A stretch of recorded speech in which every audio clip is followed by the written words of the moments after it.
बच्चों, जैसा कि मैंने पिछली वीडियो में आपको बताया था आय व्यय खाता बनाना। आज हम लोग सीखेंगे आय व्यय खाता, पूंजी खाता व आर्थिक चिट्ठा कैसे तैयार किया जाता है। ठीक है ना बेटा। तो आज नई चीज जो आएगी वो आएगी पूंजी कोष। पूंजी कोष मतलब कैपिटल कैसे निकालते हैं और आर्थिक चिट्ठा या बैलेंस शीट कैसे तैयार करते हैं। तो बच्चों एक क्वेश्चन मैं आपको करा रहा हूँ। इस क्वेश्चन में आप देखिएगा, इसमें सब कुछ पूरा कंप्लीट क्वेश्चन आ गया आज ये, जिसमें हमें आय व्यय खाते बनाना पड़ता है और कैपिटल भी निकालनी पड़ती है। अगर कैपिटल दी हुई नहीं होती तो कैपिटल कैसे करके निकालते हैं वो भी सीखेंगे और बैलेंस शीट बनाना भी सीखेंगे। ठीक है बेटा। ये कंप्लीट क्वेश्चन आपका जो है 6 नंबर में आता है। अब इसमें लिखा हुआ है, देखो 31 दिसंबर 2015 को समाप्त होने वाले वर्ष के लिए आदर्श क्लब का प्राप्त कर भुगतान खाता। रिसिप्ट एंड पेमेंट अकाउंट आपको दे रखा, रिसिप्ट दे रखी है। ठीक है। रिसिप्ट में जो है बैलेंस दे रखा है कि आपका 62,500 था। सब्सक्रिप्शन 2014 मतलब लास्ट ईयर का 21,000 रुपये है। ये जो इस साल हमें मिला लास्ट ईयर का था। ये 2015 का इस साल का हमें 1,25,000 रुपये मिला। डोनेशन दान डोनेशन हमें 17,500 मिला। प्रवेश शुल्क 28,000 मिला। इधर जो हमने पेमेंट किए, सैलरीज का पेमेंट, वेजेस का पेमेंट, रेंट का दे रखा, टेलीफोन के खर्चे दे रखे, औजार, इक्विपमेंट बेटा ये जो है हमारा कैपिटल एक्सपेंडिचर है। क्या है ये? कैपिटल एक्सपेंडिचर मतलब एसेट्स ले रखे हमने। तो ये एसेट जो है बैलेंस शीट में आएगी। 1,20,000 की हमने इक्विपमेंट खरीदे हैं। मैंने आपसे कहा था ना, भुगतान साइड में दोनों तरह के पेमेंट आएंगे, रेवेन्यू पेमेंट भी आएंगे और कैपिटल पेमेंट भी आएंगे। तो जो कैपिटल पेमेंट होते हैं कि तो कैपिटल एक्सपेंडिचर जो होते हैं वो बैलेंस शीट में आते हैं। और जो रेवेन्यू वाले होते हैं जैसे वेतन है, मजदूरी है, किराया है, टेलीफोन है, कार्यालय व्यय है, मानद पुरस्कार, ऑनरेरियम के खर्चे, ये सारे आपके रेवेन्यू टाइप के, रिकरिंग टाइप के, बार बार होने वाले, तो ये हमारे इनकम एंड एक्सपेंडिचर अकाउंट के डेबिट में आएंगे। ठीक है बेटा। ये देने के बाद ने शेष राशि दे दी 23,600। अब इसके बाद इन्होंने कुछ सूचनाएं भी दे रखी। इसमें सूचनाएं क्या है बेटा? पहला ये कह रखा है कि 1 जनवरी 2015 को, 1 जनवरी साल के शुरू में 1 जनवरी 2015 को हमारे पास 1 लाख रुपए का भवन था, जिसमें जो है साल के शुरू में 1 लाख का भवन हमारे पास था। ये हमारी एसेट्स है शुरू की। मशीन 50,000 की थी, ये भी शुरू में हमारी एसेट थी। फर्नीचर 20,000 का था। अद्यत वेतन साल के शुरू का वेतन 10,000 है। साल के शुरू का कहने का मतलब है कि लास्ट ईयर में वेतन के 10,000 नहीं दिए थे, बच गए थे, इस साल ही हमने देने हैं। तो इसका मतलब है इस साल जो हमने वेतन दिया होगा ना बेटा, उस वेतन में 10,000 पिछले साल के होंगे। तो जब मैं अभी इनकम एक्सपेंडिचर अकाउंट बनाऊंगा तो 10,000 रुपये वेतन में से माइनस करूंगा। क्यों? क्योंकि पिछले साल के। ठीक है। अब देखो आगे अद्यत वेतन याद रखना, हाँ माइनस करने। अब देखो आगे देखो पूर्वदत्त मजदूरी 2,000 साल के शुरू में। पूर्वदत्त प्रीपेड का मतलब होता है कि ये हमने एडवांस दे दी आगे के लिए। शुरू में दी होगी तो ये इस साल की नहीं रहेगी नहीं रहेगी। पहली तारीख को 2,000 रुपये की मजदूरी का हमने भुगतान किया, एडवांस इस साल के लिए दे दिया, तो ये इसी साल की मजदूरी है, तो ये मजदूरी में ऐड होगी साल के शुरू में, है ना। अब वर्ष 2015 के लिए 25,600 रुपये चंदा बाकी था। इस साल का चंदा हमें मिलना है, ये इस साल के लास्ट में। तो हम क्या करेंगे कि इसको हम ऐड करेंगे। भवन पर हरास, मशीन पर हरास, औजार पर हरास। तो बताइए हरास का मतलब जो है डेप्रिसिएशन हमारी एसेट्स की वैल्यू को कम करती है। तो जितने का डेप्रिसिएशन होगा वो हमारा लॉस होगा, और लॉस का जो पॉइंट होगा वो हम जो है अपने एक्सपेंडिचर साइड में लिखेंगे। अब लिखा हुआ है इससे आप आय व्यय खाता बनाओ और आर्थिक चिट्ठा बनाओ। ठीक है। अब बनाना शुरू करते हैं। इनकम एक्सपेंडिचर का मैंने देखो ये कॉलम खींच दिया है। इनकम एक्सपेंडिचर अकाउंट में बना रहा हूँ, कॉलम मैंने आपके सामने खींच दिए हैं। अब क्वेश्चन को पढ़ते हुए हम जो है इसको तैयार करेंगे। ठीक है बेटा। क्वेश्चन को पढ़ते हुए हम इसको तैयार करेंगे कि क्या क्या चीज़ में ऐड करनी है और क्या क्या चीज़ में लेस करनी है। ठीक हो गया। चलिए अब मैं शुरू कर रहा हूँ इसको। अब पहले पॉइंट क्या है, पहले पढ़ते रहते हैं, लिखते रहते हैं। देखो सबसे पहले भुगतान साइड से लिखेंगे। भुगतान साइड में पहले लिखा हुआ वेतन, तो टू साइड में लिख दूंगा मैं, टू सैलरीज। अब वेतन अंदर लिखूंगा बेटा, क्यों? क्योंकि जो है वेतन में जो है देखो क्या लिखा हुआ है आगे। मैंने अभी तुम्हें एडजस्टमेंट सूचना पढ़ाई थी, अतिरिक्त सूचना, उसमें लिखा हुआ था कि अद्यत वेतन, अद्यत मतलब पिछले साल का था। इस 50,000 में 10,000 रुपये पिछले साल का है, तो इसको माइनस कर दूंगा। लेस आउटस्टैंडिंग बिगिनिंग के थे, बिगिनिंग इसलिए माइनस हुआ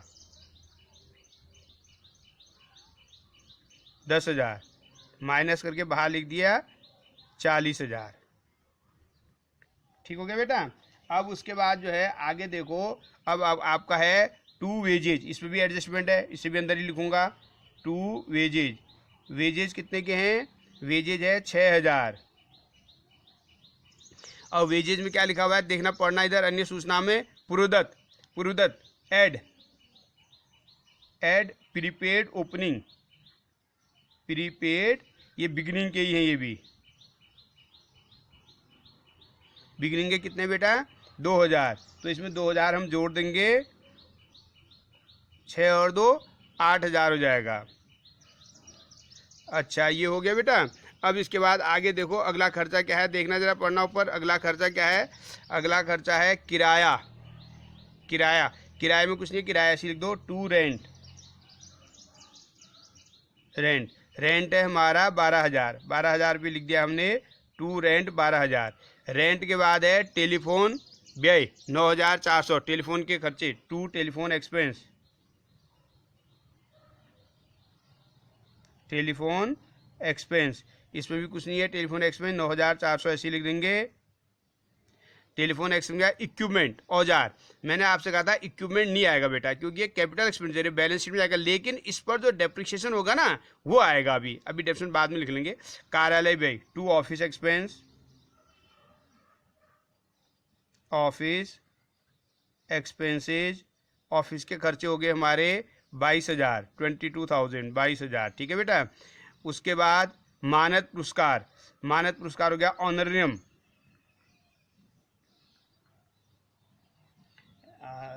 RARIUM, ऑनरियम, ऑनरियम हो गया हमारा 11000, मानदेय टाइप का हुआ ये 11000। अब इधर से हमारे खर्चे हमने लिख दिए, ठीक है। अब मैं इधर से अपनी इनकम लिख रहा हूँ, इनकम मेरी क्या है देखना, इसमें इनकम मेरे चंदा लिखा हुआ है, 2015 वाला लिखूंगा बेटा, हाँ, बाई साइड में बाई सब्सक्रिप्शन, ये इनकम हो गई, अंदर लिखूंगा 2015 वाला लिखूंगा 1,25,000, 14 वाला नहीं आएगा, बताया था मैंने, लास्ट ईयर का नहीं आता। एड एक्रूड या आउटस्टैंडिंग, जो इस साल के लास्ट में मिलने थे, आउटस्टैंडिंग एट एंड में आउटस्टैंडिंग जो थे, ये देखो ये लिखा हुआ है, देखो बी पॉइंट में 2015 के लिए 25,600 चंदा बाकी था, तो 25,600 इसमें जोड़ देंगे, 25,600 जोड़ने के बाद 1,50,600 हमारा ये बाहर आ जाएगा, 1,50,600। अच्छा बेटा, और क्या इनकम है, डोनेशन, दान, बाय डोनेशन, ये भी रिकरिंग टाइप की है इसलिए यहीं आई, बाय डोनेशन, अगर इसके आगे फंड लिखा होता तो बैलेंस शीट में जाती, बाय डोनेशन 17,500 स्पेसिफिक फंड के लिए कर दिया होता। उसके बाद प्रवेश शुल्क, bye entrance fee, entrance fee है बेटा 28,000। अच्छा, भुगतान साइड से लिख दिए, इनकम लिख दिए। अब समायोजना से देखो कोई समायोजना छूटी तो नहीं है, ये देखो बेटा, ये सी, भवन पर, मशीन पर, औजार पर हरास काटो, हरास, डेप्रिसिएशन, मतलब इतने रुपये का लॉस हो गया, इतने रुपये कम हो गए इसकी वैल्यू में से, तो ये हमारा टू साइड में आएगा, तीनों का डेप्रिसिएशन टू में आएगा, टू डेप्रिसिएशन। अब किस किस पर है इसके नीचे लिख लेते हैं, डेप्रिसिएशन बिल्डिंग पर है 10%, बिल्डिंग पर है 10%, बिल्डिंग कितने कितनी देखना बेटा, देखो अन्य सूचना में लिखा हुआ है बिल्डिंग, देखो अन्य सूचनाओं में बिल्डिंग, अन्य सूचनाओं में बिल्डिंग है 1 लाख, 1 लाख का 10% 10,000, अंदर भी लिख सकते हो बाहर भी लिख सकते हो, अंदर लिखोगे टोटल बाहर लिख देना, 10,000 बिल्डिंग पर हो गया।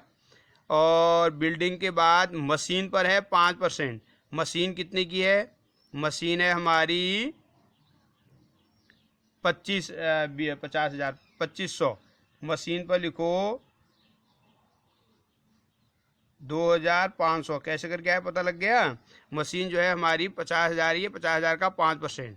उसके बाद है औजारों पर 20%, औजार देखो भुगतान साइड में लिखे हुए थे, देखो औजार 1 जनवरी को खरीदे थे, पूरे साल का लगेगा, तो औजार हमारे जो थे 1 जनवरी को हमने खरीदे थे औजार, ये थे हमारे 1,20,000, 1,20,000 पे कितना परसेंट लगाना है, 20%, 12 24, 24,000 रुपये हमारा 1 साल का डेप्रिसिएशन लग जाएगा इक्विपमेंट पर, कितना लगेगा 24,000, इक्विपमेंट 24,000। इनका टोटल बाहर लिख देता हूं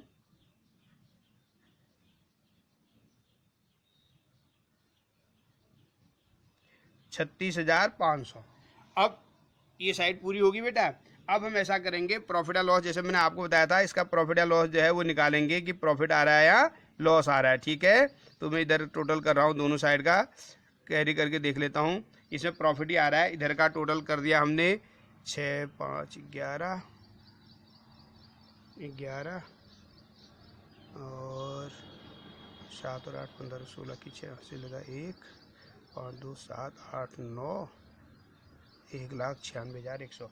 एक ये आ गया 1,96,100। यहाँ भी लिख दिया 1,96,100। बेटा इसमें सरप्लस आ रहा है, लिखो सरप्लस। सरप्लस हम माइनस करके लिखेंगे 6, 5, 11, 5, 4, 9 और 2, 11 से लगा 1, 8, 10, 11, 20, 21, 22, 23, 23, 29, 7, 36, 3, 4, 7, 8, 9, 10, 11, 13, 14, 14 और 5, 19, 57,200 रुपये का हमारा सरप्लस आ गया। तो यहाँ तक हमने पिछली वीडियो में बताया था आपको सरप्लस निकालना, 57,200 आ गया। अब इसके बाद हमने बैलेंस शीट बनानी है। लेकिन बच्चों बैलेंस शीट से पहले जो है मुझे पहले इसमें कैपिटल निकालनी पड़ेगी। तो इसमें मुझे जो है ओपनिंग बैलेंस शीट बनानी पड़ेगी। साल के शुरू की एसेट्स कितने की हैं और इसमें से शुरू की लायबिलिटीज क्या कर देंगे, माइनस कर देंगे। तो पहले मुझे ओपनिंग बैलेंस शीट बनानी पड़ेगी और उसके बाद जो है तब मैं आपको जो है बता पाऊंगा कि जो है कैपिटल फंड पहले मुझे निकालना पड़ेगा। चलिए मैं कैपिटल फंड के लिए लाइनें खींच लेता हूं और उसके बाद जो है ओपनिंग बैलेंस शीट बना लेते हैं। पहले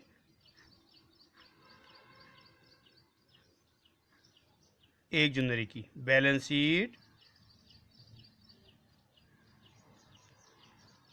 शीट जो बनेगी ये बनेगी, ब्रैकेट में लिख देता हूं मैं, 1 जनवरी 2015। ओपनिंग बैलेंस शीट कहते हैं इसको।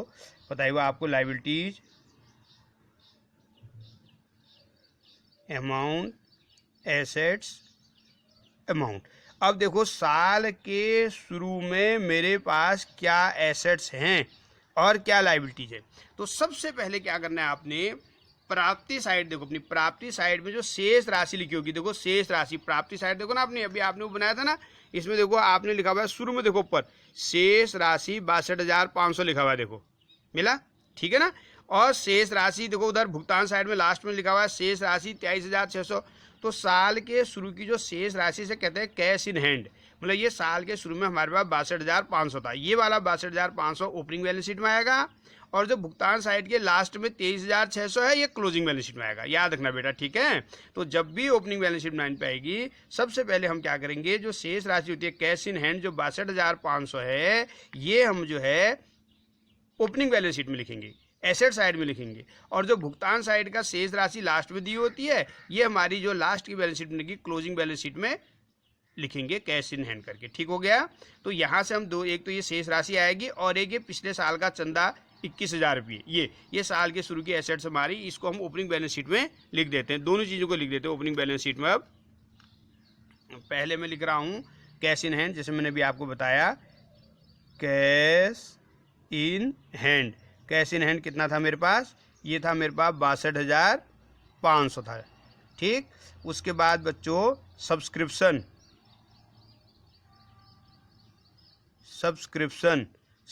था मेरे पास 21,000, ये लास्ट ईयर का था। तो इस साल की शुरू की एसेट बनेगी जो हमें मिलना था। ठीक हो गया।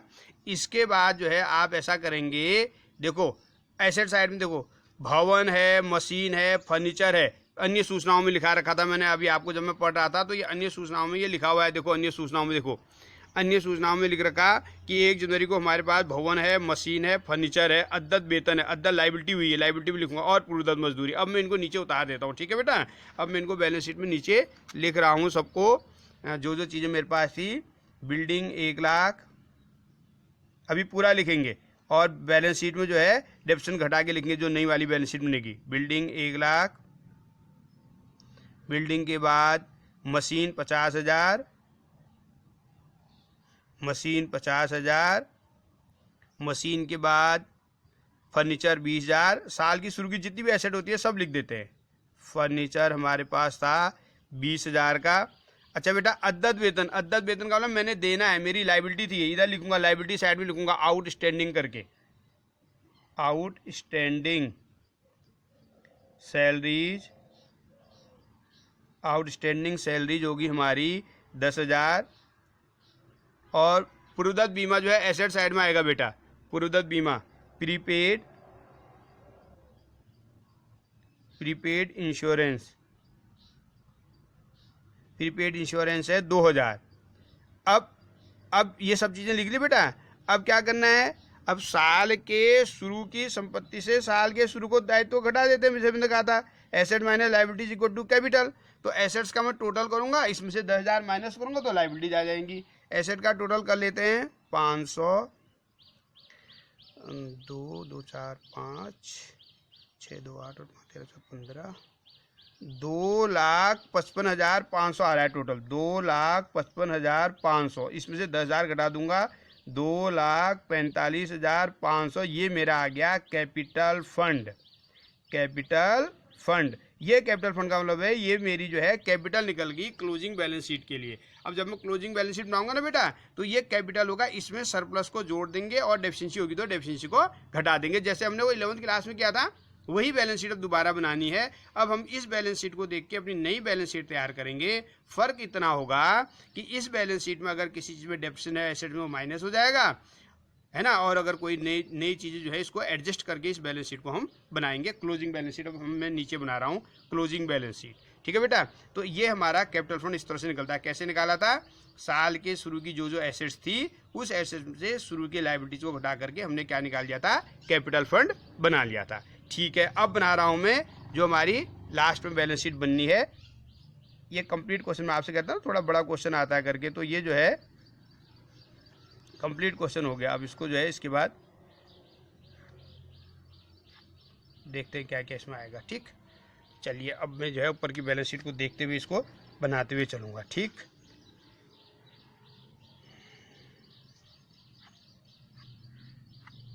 यहाँ पर लिख दिया मैंने balance sheet as at, balance sheet as at 31 दिसंबर 2015।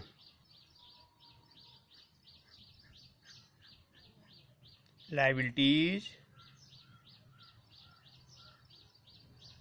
Amount, assets, amount. चलिए अब मैं लिखना शुरू करता हूँ। सबसे पहले मैं लिखूंगा कैश। तो मैंने आपसे अभी क्या बताया था, क्लोजिंग वाला कैश जो रिसिप्टेंट पेमेंट के क्लोजिंग में था वो कैश था 23,600। आप देखें क्वेश्चन ऊपर लिखा हुआ है 23,600, ये मैंने कैश लिख दिया।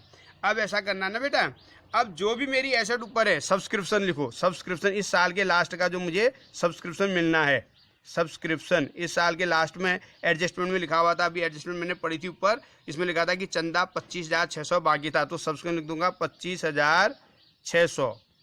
उसके बाद बिल्डिंग, देखो बिल्डिंग 1 लाख है, साल के शुरू में इस बिल्डिंग में 10,000 रुपये का डेप्रिसिएशन है, देखो लिखा हुआ है ऊपर, देखो डेप्रिसिएशन 10,000, तो माइनस करके लिखूंगा नई बिल्डिंग कितने की रही। बिल्डिंग लिख दिया मैंने 1 लाख, लेस डेप्रिसिएशन,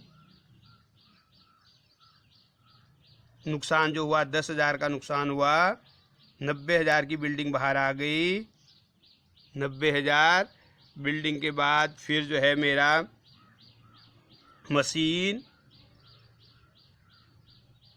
मशीन में डेप्शन था बेटा, हाँ था, मशीन भी अंदर लिखेंगे। मशीन 50,000, इसमें कितने का नुकसान हुआ, लेस डेप्रिसिएशन, इसमें डेप्शन हुआ 2,500, घटा करके बाहर लिख दूंगा 47,500, 47,500। उसके बाद मशीन के बाद फर्नीचर, फर्नीचर में कुछ नहीं है बेटा, फर्नीचर को ऐसे ही लिख दो, ठीक है। फर्नीचर जो भी ओपनिंग बैलेंस शीट की एसेट थी वो सब एसेट आनी है, और उसमें अगर डेप्शन है तो माइनस रहेगा। फर्नीचर 20,000 लिख दिया, अच्छा प्रीपेड है नहीं।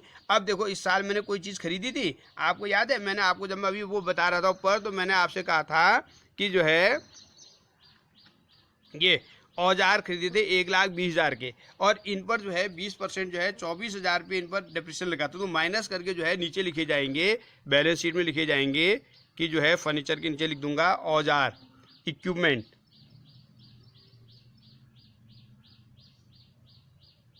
इक्विपमेंट लिख दिए मैंने 1,20,000 के।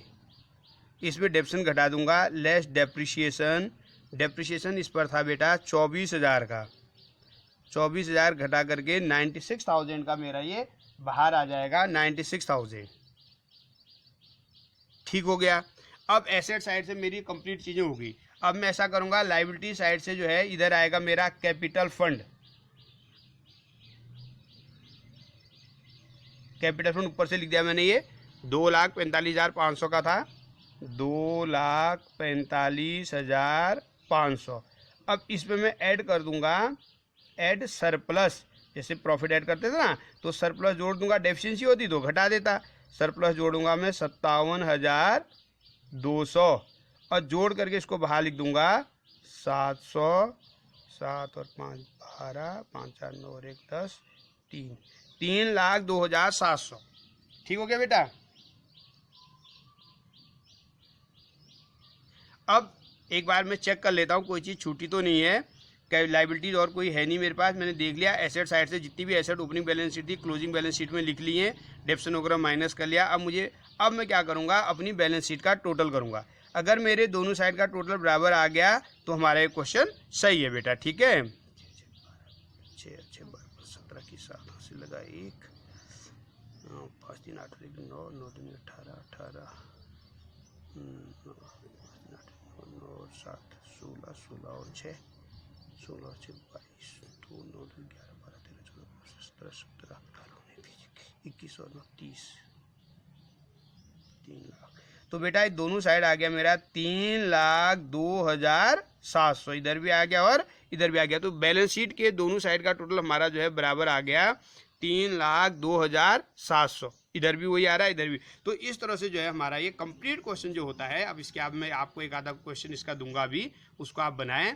ये जरा बड़ा क्वेश्चन था, इसमें income and expenditure account, balance sheet और ओपनिंग बैलेंस शीट बनानी थी। दो नई चीज आज हमने सीखी, कैपिटल फंड कैसे करके बनाया जाता है और क्लोजिंग बैलेंस शीट कैसे बनाया जाता है। कैपिटल फंड निकालने के लिए ये थोड़ा सा इसको बच्चों को इसमें डिफिकल्टी होती है, तो मैंने कहा कैपिटल फंड जब हम निकालेंगे तो साल के शुरू की एसेट्स में से साल के शुरू की लायबिलिटीज को घटा करके कैपिटल फंड निकलता है। और क्लोजिंग बैलेंस शीट तो जैसे हमने 11th क्लास में बनाई थी उसी तरह से बना देंगे, उसमें कोई दिक्कत नहीं है। ऊपर की बैलेंस शीट को देखते हुए चलेंगे, उसमें जो डेप्रिसिएशन या एप्रिसिएशन होगा उसको लिख करके हम जो है क्लोजिंग बैलेंस शीट तैयार कर देंगे। तो इस तरह से कंप्लीट क्वेश्चन हमारा बन जाता है। अभी मैं क्या करूंगा, आज इतना ही तुम्हें करा रहा हूँ, जब मैं नेक्स्ट वीडियो को कराऊंगा तो एक आधा 20 में और करा देंगे क्वेश्चन, जिससे कि आप लोग इसकी तैयारी कर सकें, है ना बेटा। फिर उसके बाद हमारा जो है अगला नेक्स्ट वीडियो में आपको मैं इसी का एक क्वेश्चन कराऊंगा जिसमें हमें ये सब चीज़ें बनानी पड़ेंगी। ठीक है बेटा, इतना समझ में आया। इस क्वेश्चन को आप नोट डाउन कर लें, मैं इसके जैसा एक क्वेश्चन अभी आपको और दूंगा, उसको भी आप कर लें। Okay, thank you.